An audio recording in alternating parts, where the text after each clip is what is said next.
தமிழக வெற்றி கழகத்தின் தலைவர், நாளைய தமிழகத்தின் முதலமைச்சர் அவருடைய சக்தியை, மக்கள் சக்தி என்ற சக்தியின் மூலமாக அவருக்கு எவ்வளவு தடைகள் வந்தாலும் மக்கள் என்ற சக்தியின் மூலமாக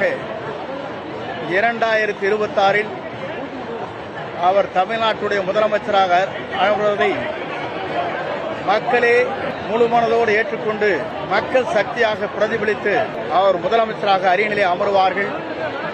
அப்படி அமர்வதற்கு இங்கே இருக்கிற உணர்ச்சி பூர்வமான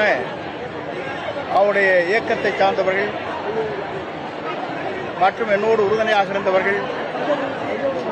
ஏறத்தாழ 4 மணி நேரம் இங்கே காத்திருந்து ஒரு சாதாரண தொண்டனாக இருக்கிற என்னை வரவேற்பதற்கு எவ்வளவு பேர் வந்திருக்கிறார் என்று சொன்னால் அதற்கு எவ்வளவு கோடி நன்றி சொன்னாலும் ஈடில்லை என்பதை நான் இந்த நேரத்தில் தெரிவித்துக் கொள்கிறேன்.